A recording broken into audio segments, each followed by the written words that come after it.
Une bonne raison de se battre, par Quentin Clément. Partie 4. Victor était toujours attaché en attendant les ordres de déploiement. Il entendait régulièrement des comptes rendus sur l'avancement de la bataille dans le communicateur. Équipe B bloquée devant la tour 2, équipe G entrée dans la tour 4, tour 1 désactivée. De là où il était, la bataille semblait tourner à l'avantage des mercenaires. Puis il entendit finalement la voix de Cadaz. Toutes les défenses AA sont désactivées. Commencez le débarquement. Infanterie, bonne chance. Et le vaisseau se mit en route. Victor sentit une nouvelle nausée monter en lui. Il passa sa main sous une plaque de son armure et en sortit une boîte de mirage. Il n'avait pas mal à la tête, mais avala un comprimé de la puissante drogue. Dans une minute, elle ferait effet et il supporterait bien mieux la peur. Il rangea la petite boîte et dégaina son pistolet mitrailleur.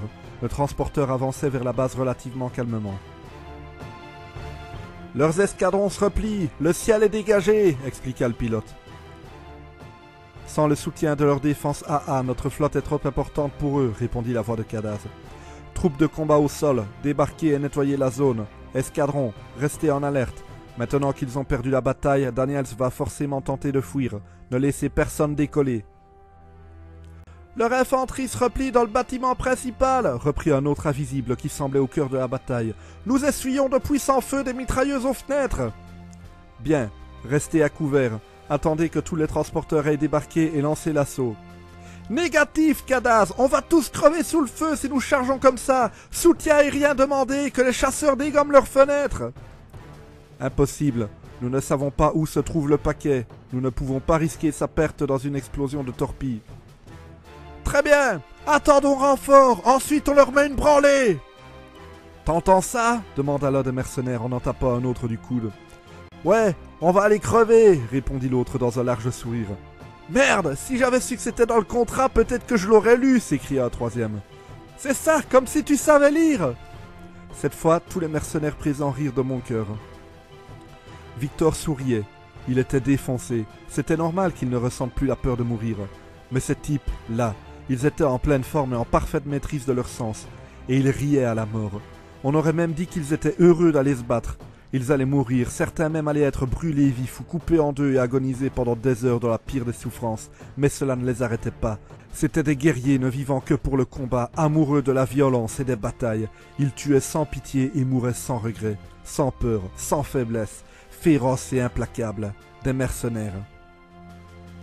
« Ici Cadaz, appel à tous, reprit la voix dans le communicateur. Je viens de monter dans mon transporteur, ne lancez pas l'assaut avant mon arrivée. Je ne vais pas vous faire le plaisir de crever sans que je sois là pour vous gueuler dessus. » Une acclamation soudaine secoua le vaisseau. Si le moral semblait bon à l'annonce de la mort, il semblait meilleur encore sachant que leur chef serait là. Le vaisseau de transport se posa, légèrement secoué par des tirs de mitrailleuses, mais à un point de la cour assez éloigné pour ne pas être mis en danger. « Allez, secouez-vous » hurla l'homme qui commandait l'escouade. Victor se défit de son harnais et sortit du vaisseau. Il était à une trentaine de mètres de la fusillade entre les mercenaires déjà présents, à couvert derrière des buttes, des débris, des véhicules et tout ce qui pouvait les protéger des puissantes mitrailleuses placées aux fenêtres. Il suivit son groupe sous le feu ennemi, voyant déjà plusieurs de ses guerriers tomber au combat. Les tirs des armes lourdes ennemies cognaient les tympans de Victor comme des coups de tonnerre déchirant le ciel. Il arriva à une butte et se jeta contre elle, entendant des impacts de tirs sur le haut de sa défense. « On devrait foncer dans le tas !» proposa l'homme juste à côté de Sanders, criant pour couvrir le hurlement des coups de feu. « Leurs mitrailleuses utilisent un calibre spécial pour percer les blindages des chars d'assaut sovates. Imagine ce que ça pourrait faire à ton armure !» répondit un autre. En entendant cette remarque aux airs de déjà-vu, Victor éclata de rire au milieu de la fusillade. Il sentit les regards farouches des mercenaires se poser sur lui. Il les observa un moment, redoublant d'hilarité. L'un d'eux l'empoigna par le col de son armure. « C'est pas le moment de rire, soldat !» hurla-t-il. « T'es défoncé ou quoi ?» « Complètement !» répondit-il sans cesser de rire. « C'est bon, laisse tomber !» intervint un second mercenaire. « C'est le contrebandier qui a perdu le paquet qu'on doit récupérer. »« Si on doit crever aujourd'hui, c'est de ta faute !» reprit l'autre plus agressivement. « Bah, tracasse, je vais crever aussi de toute façon !» répondit Sanders en cessant de rire. L'autre lâcha prise. « Ça me suffira, de toute façon, Cadaz arrive !» À ce moment, un vaisseau passa au-dessus du champ de bataille sous une acclamation des mercenaires. Les hommes scandèrent le nom de leur chef, alors que le transporteur se posait non loin de là. Une porte s'ouvrit, dévoilant le puissant Cadaz. Même parmi les sovates, il était immense. Son visage gris couvert de cicatrices, même dénué d'expression, donnait immédiatement une impression intimidante. Sa crête était cassée par plusieurs endroits et enduite d'une peinture de guerre couleur feu. Son armure était couverte de griffes, de bosses, de trous, et plusieurs parties avaient été arrachées lors de ses nombreux combats. Il sauta dans la bataille sans la moindre hésitation et rejoignit ses troupes sous une puissante acclamation. C'était un meneur né, un homme de combat adulé par ses guerriers. Le doute et la peur qui enclavaient les mercenaires un instant plus tôt furent balayés par l'arrivée de ce charismatique chef de guerre. « Vous êtes prêts à crever » demanda-t-il, la voix haute et crête dressée de manière agressive. « Moi je le suis, mais avant de tous mourir, nous allons leur montrer ce que valent les puissants mercenaires de Kadaz. » Nouvelle acclamation. « Alors allons-y, on va en baver, je vous le dis. Mais putain, eux, qu'est-ce qu'on va leur en faire chier ?» À nouveau, les féroces mercenaires entonnèrent le nom de leur chef en rythme. Celui-ci, en pleine gloire, le moral et la sûreté de ses troupes au plus haut, donna ses ordres de bataille. Plusieurs équipes allaient devoir prendre possession des véhicules pour s'en servir de béliers et enfoncer la porte, tandis que d'autres allaient devoir nourrir un feu constant sur les mitrailleuses pour les couvrir. Le bruit assourdissant des tirs de mitrailleuses lourdes trouva écho sur la ligne de front alors que les mercenaires arrosaient les murs et les meurtrières de leur calibre lourd. Les pertes dans les rangs de Kadaz étaient nombreuses, mais le chef ne recula pas, passant de poste à poste pour donner des ordres et organiser la bataille sans cesser lui-même de faire feu. Victor se dirigea avec une petite troupe vers un lifter, une machine puissante et solide qui devait permettre aux sillonneurs de décharger leurs butins ou de les monter à bord de vaisseaux de transport et les conduisant vers des receleurs. Un vaisseau infirmerie venait de se poser dans une zone jugée sans risque. Victor aperçut Adam Marcus aidé d'un autre homme, qui y conduisait un dernier grièvement blessé. Courant à grandes enjambées vers leur cible, Victor et ses trois compagnons approchaient du véhicule lorsque l'un d'eux tomba mort, un trou dans la tête. « Sniper! À couvert !» hurla l'un des mercenaires. Le trio se jeta à l'abri d'un mur en ruine, témoin d'anciens assauts que les sillonneurs avaient subis et dont ils étaient sortis victorieux. « On peut pas passer! Faut qu'un autre groupe enfonce la porte !»« Pas question !» hurla Sanders. « Y a mon flingue dans cette base, il m'a coûté une fortune. C'est pas un sniper de mes deux qui va m'empêcher de le coller dans le cul de Daniels. »« Et tu vas faire quoi ?»« La balle n'a pas traversé la tête de votre pote, » expliqua le contrebandier en criant pour que sa voix surplombe le son incessant des tirs. « C'est pas un calibre lourd !»« Ouais, et alors ?» Sans prendre le temps de répondre, Sanders se jeta sur le cadavre encore frais. À genoux à côté du corps, il l'attrapa par les aisselles et le souleva devant lui. Un tir éclata sur le thorax du mort qui aurait atteint Victor en pleine tête sans cette défense improvisée. « Tu fais moi le malin maintenant, sniper de ta mère! T'aurais dû buter le plus intelligent !» hurla Sanders en avançant vers le lifter alors que son bouclier était criblé de balles. Il arriva au véhicule et se jeta à l'intérieur, à l'abri derrière des vitres blindées. D'autres avaient déjà été pris par les mercenaires et s'élançaient contre la porte. Si le blindage de ces béliers résistait aux tirs de moindre calibre, les cartouches des mitrailleuses par contre n'allaient en faire qu'une bouchée. Une explosion retentit un peu plus loin. Un lifter venait d'éclater sous une rafale des puissantes défenses ennemies. Sanders savait que ses chances de survie à cet assaut suicidaire étaient bien minces. Mourir à bord d'un bélier explosant avant même d'atteindre sa cible, ou bien réussir et mourir dans le choc contre la porte, ou encore mourir criblé de balles, tué par ceux qui l'attendaient forcément juste derrière l'entrée. Il ne voyait pas vraiment de manière de s'en sortir. Il enclencha le contact, sachant qu'il vivait probablement ses dernières secondes. Sexe, mirage, il enfonça la pédale d'accélérateur de toutes ses forces. Et rock'n'roll! Le véhicule s'élança à toute allure vers son objectif. Des impacts de balles éclatèrent le pare-brise sans pénétrer habitacle. Victor hurlait de rire sous l'adrénaline à forte dose mêlée à la grande quantité de mirage qu'il avait consommé avant l'attaque. S'il avait pris ses cachets supplémentaires pour ne plus ressentir de peur, on pouvait dire que ça fonctionnait. Un tir de lance-grenade le prit pour cible, mais atterrit juste devant le lifter qui traversa l'explosion et les flammes. Boum! Hurla Victor en riant, comme pour se moquer de ses ennemis qui tentaient de l'arrêter sans y parvenir. Un peu plus loin, un autre véhicule explosa, avec à son bord un guerrier qui bravait sa peur sans aucune drogue. Un tir de gros calibre atteignit le pneu du véhicule de Sanders qui faillit en perdre le contrôle mais parvint à garder sa trajectoire. Il hurlait de rire alors que son lifter s'approchait dangereusement de la porte, jusqu'à finalement s'y encastrer. Une explosion retentit sous une puissante acclamation de l'armée de Kadaz.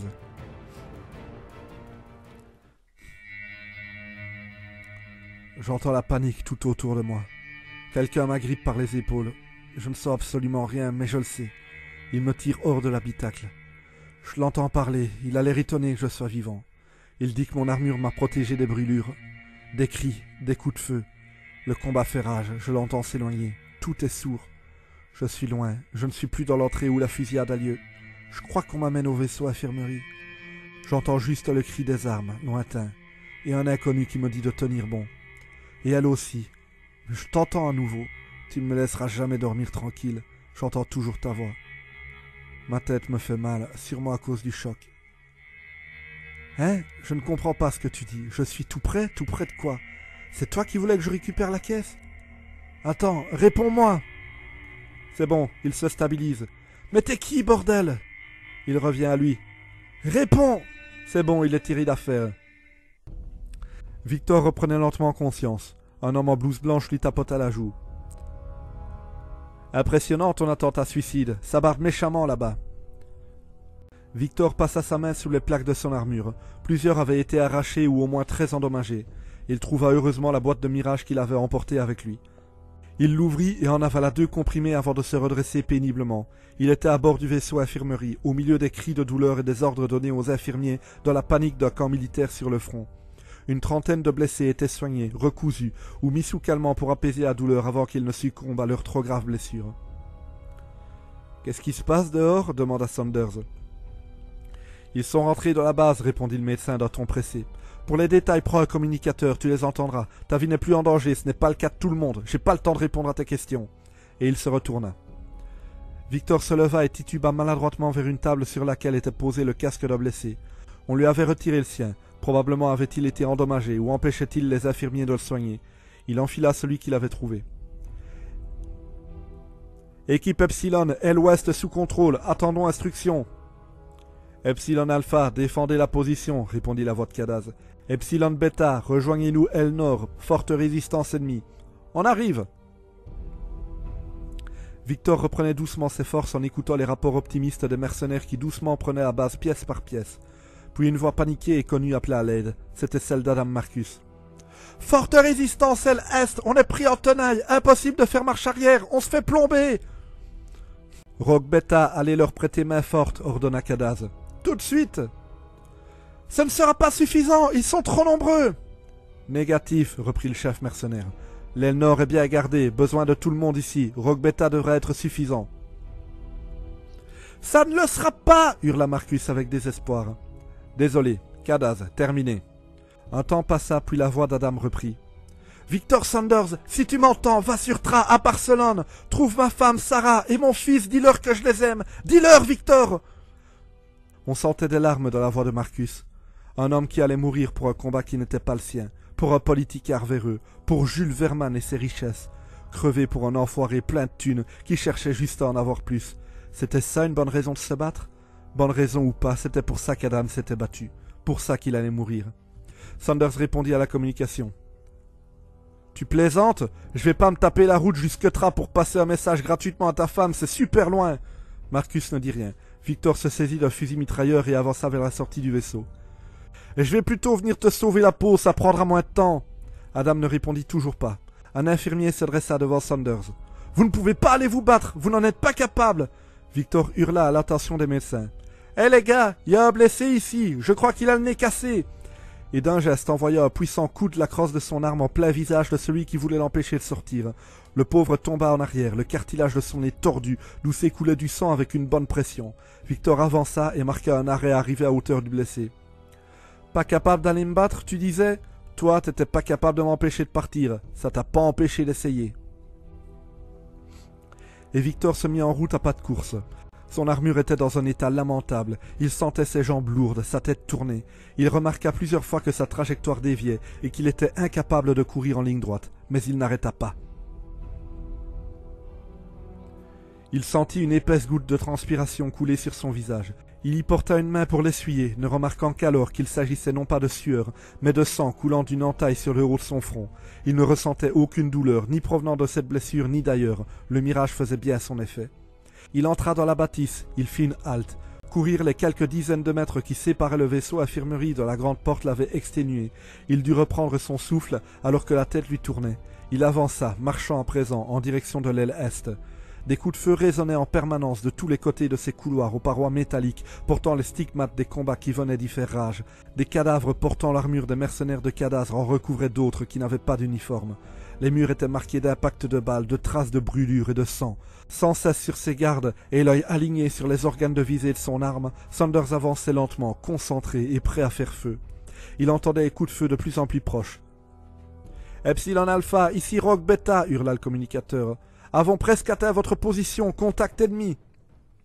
Sanders accéléra le pas. « L'ennemi nous sépare de vous. Epsilon Alpha, répondez. Faites feu. Faites feu !» La voix dans le casque de Victor rejoignit une autre du même timbre au détour du couloir. Il arriva finalement à la rencontre de l'équipe de secours. Il était au bout d'un couloir d'une trentaine de mètres, à mi-chemin. Une dizaine de mercenaires tentaient de passer une porte sur la gauche, à couvert de part et d'autre de l'entrée.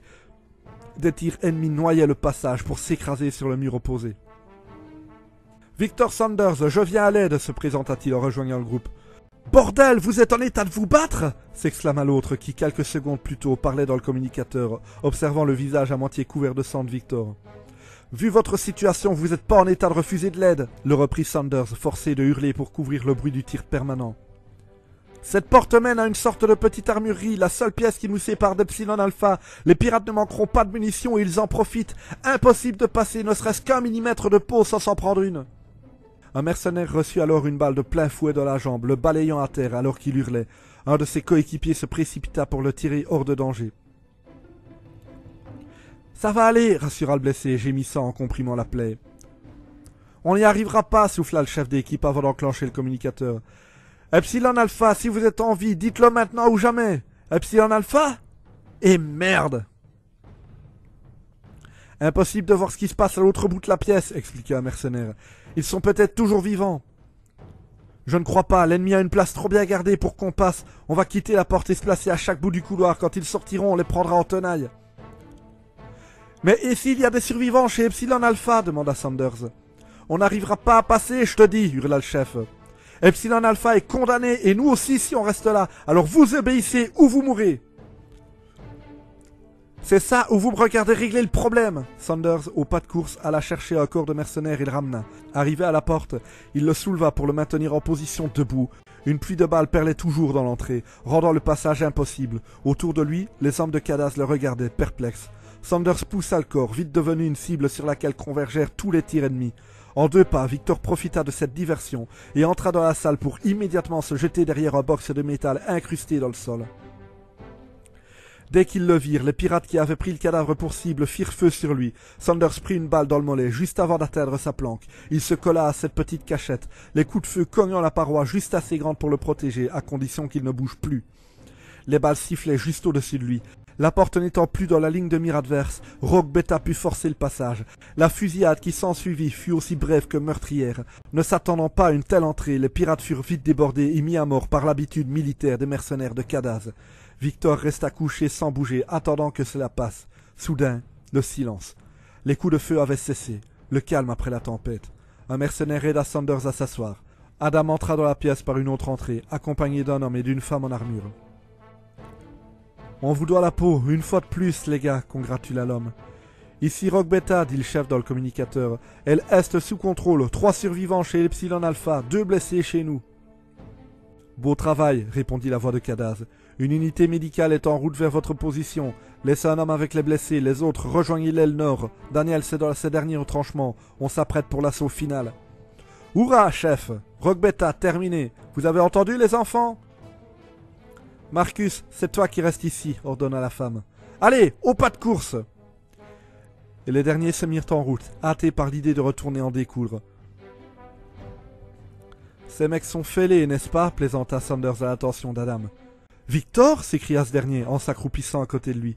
« T'es dans un sale état, j'avais pas reconnu que c'était toi. » Il posa une main sur son épaule. « Merci d'être venu, je pensais mourir ici. J'avais peur que tu n'aies pas eu mon message vu que tu ne répondais pas. »« J'ai répondu, tu n'as rien reçu ?»« Rien, après l'ordre de Cadaz, c'était silence radio. »« Fais chier !» ragea Sanders. « J'avais fait une super blague et tu ne l'as pas entendu. » Sans comprendre son compagnon, Adam posa sur lui un sourire amical. « Désolé de vous déranger, les amoureux !» interrompit l'autre mercenaire blessé à la jambe. « Mais j'ai la tête qui tourne, je crois que je vais... » Sa tête tomba vers l'avant alors que Marcus se précipitait sur lui pour compresser la blessure. « Hé, reste avec nous !» dit-il en giflant le visage du blessé qui rouvrit à moitié les yeux. Des pas dans le couloir. L'unité médicale arrivait. Chapitre 4. Les données. Les Toubibs engagés par Cadaz connaissaient bien leur travail et avaient de l'excellent matériel. Cautérisation laser, extracteur de cartouches à magnétisme, baume d'hypercicatrisation. En 1 heure, ils avaient extrait la balle du mollet de Victor et refermé ses blessures. Ils n'étaient pas prêts à courir le marathon, mais pouvaient sans souci reprendre le voyage pour livrer les données de Verman à Nahama. Du moins, dès qu'on aurait retrouvé le paquet. Daniels avait été tué dans la fusillade. Il ne pouvait donc pas dire où il avait rangé sa dernière prise, perdue dans l'immensité de cette base aux multiples hangars pleins. On estimait à 1 journée le temps perdu à fouiller la base avant de retrouver la caisse du politicard. Mais Victor avait récupéré son si précieux pistolet FN 2350 anti-Sovat. C'était le principal. Les mercenaires de Cadaz chargeaient à bord du Jules toute la marchandise trouvée. Même s'il avait fait appel à des soldats irréguliers pour le faire, Verman comptait bien s'attribuer la victoire sur les Sillonneurs. Les objets volés saisis lors du raid seraient vendus aux enchères, et qui sait, peut-être cet assaut ne serait pas une trop grosse perte économique pour lui finalement. Après un bref passage sur le Justice, l'abandon de son armure quasi démantelée et les retrouvailles pleines d'émotions avec sa veste de cuir non moins abîmée, Victor partit aider aux recherches. Il avait très envie d'être celui qui trouverait la cargaison. Les techniciens et autres ouvriers travaillant à la réhabilitation du Justice lui avaient dit que les préparations prendraient encore une 20aine d'heures. Il était donc coincé sur cette lune avec les mercenaires de Cadaz au moins 1 journée, ce qui ne l'enchantait pas. Victor Saunders, l'appela une voix connue alors qu'il allait entrer dans la base en plein pillage. Il se retourna, c'était Cadaz lui-même qui s'adressait à lui. Les deux s'approchèrent l'un de l'autre. « Vous voulez me parler ?» demanda l'humain, tout petit en face du chef mercenaire. La crête du Sovat s'écrasa, se collant dans son cou. Une tige sur 2 partant sur la droite, les autres sur la gauche, se rejoignant sur la gorge en une sorte de collier. C'était un signe de respect, voire d'amitié. Méga m'ont dit que c'était toi qui avais fait exploser l'entrée. Aussi que tu avais permis de forcer le passage pour sauver Epsilon Alpha. Plusieurs de mes hommes te doivent la vie. Tu pourrais devenir un héros. Lorsque tu auras fini ton travail pour Verman, j'en aurai pour toi. Non, merci, répondit Saunders. Si je pouvais éviter de risquer ma peau à nouveau, c'est là que je signerais. Je me fiche pas mal d'être un héros. D'autant que, sauf votre respect, être mercenaire, c'est pas être un héros. Se battre et mourir pour une ordure comme Verman, ça n'a rien d'héroïque. Quand je dois me battre, c'est pour de bonnes raisons. Cadaz l'observa 1 minute, balançant sa crête dans des mouvements inconnus de Victor. Sophia Tingal, Tony Manfred, ce sont les 2 d'Epsilon Alpha que tu as sauvés. Des gens bien. Sophia a une famille. Elle voulait mettre assez d'argent de côté pour être certaine d'offrir une belle vie à ses enfants. Certaine qu'ils ne se retrouveront pas à travailler dans les mines. Elle y est presque. Tony est un abruti fini, mais sa sœur a perdu ses 2 jambes dans une explosion dans son usine, et son corps rejette toutes les prothèses qu'ils ont essayées.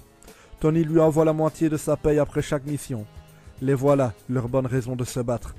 Alors pense ce que tu veux. Dis-toi que nous ne sommes pas des héros. Mais sans Sophia, 2 gamins font un travail qui va les pourrir et les faire crever jeunes. Sans Tony, une pauvre fille malchanceuse se retrouve sans argent et dans l'Empire ça veut dire mourir ici. Et sans toi, aucun de ces 2-là n'aurait survécu aujourd'hui.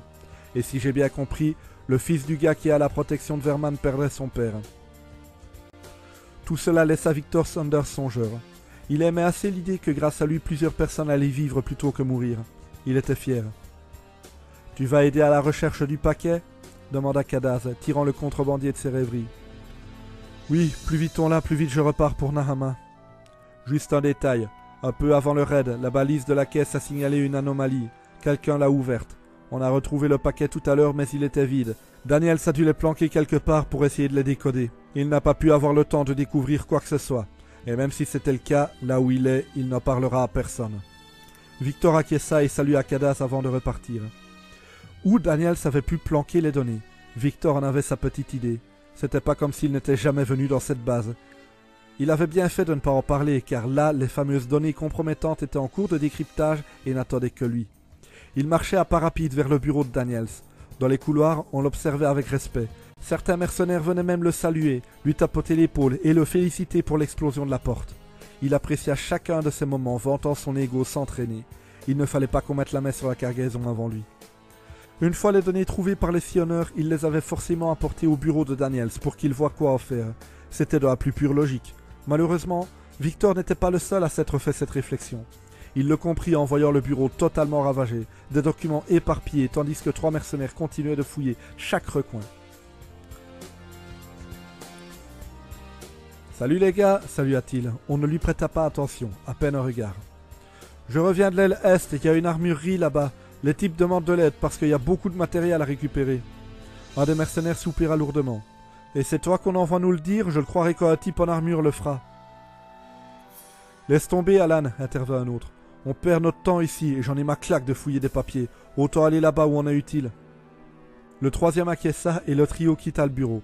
Saunders s'assura que personne n'arrivait et s'approcha du mur du fond. Lors d'une livraison très spéciale, il avait vu Daniels ouvrir une petite cache.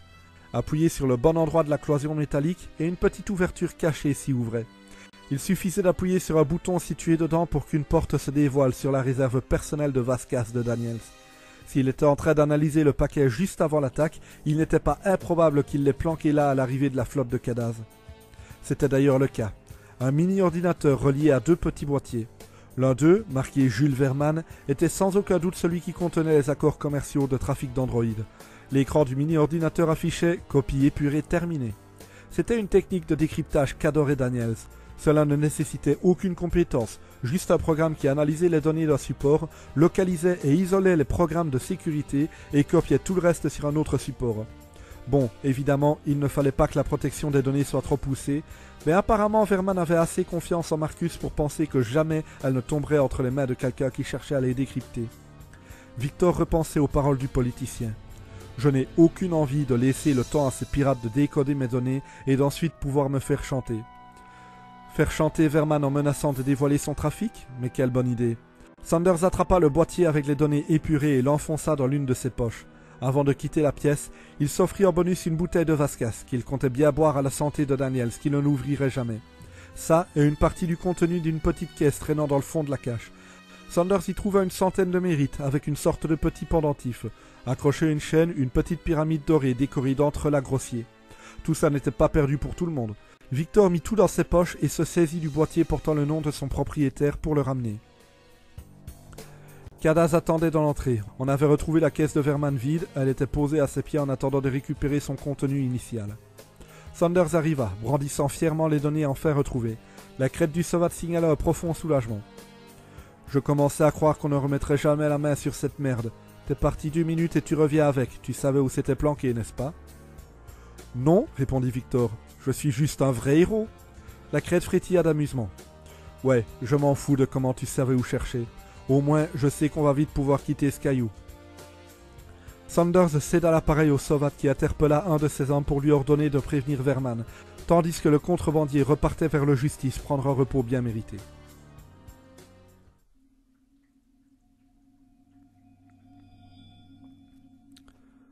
Te voilà encore. Je sais que je connais ton visage, mais je ne sais plus où je l'ai vu. Je rêve de toi depuis longtemps. Je sais qu'au réveil j'aurais oublié ton visage. J'aimerais savoir qui tu es. Tu viens du fin fond de ma mémoire, mais tu n'as pas de nom. Juste un visage et une voix. Tu me félicites? Mais pourquoi? J'ai retrouvé les données et tu es fier de ce que j'accomplis? Même quand je tue pour l'argent? Je sais qui tu es, ça y est. Je rêve alors que tu n'existes pas, tu viens de mon esprit. Juste le souvenir de ma mère. C'est bien ça, je le ressens, ma mère. Qui veut que je fasse des choses qui me rendent fier? C'est vrai que je suis fier. J'ai sauvé des gens. Mais quoi que tu en dises, ça ne deviendra pas une habitude. Tu es le passé. Le présent, c'est moi. Fin de la partie 4. Les musiques utilisées dans cet épisode sont Tension par Matti Palanen, Epic par Ben Sound, Enemy at the Gates par Matti Palanen, Horror Music par Jason Shaw, Assassin par Jason Shaw et Alien Sunset par Jason Shaw.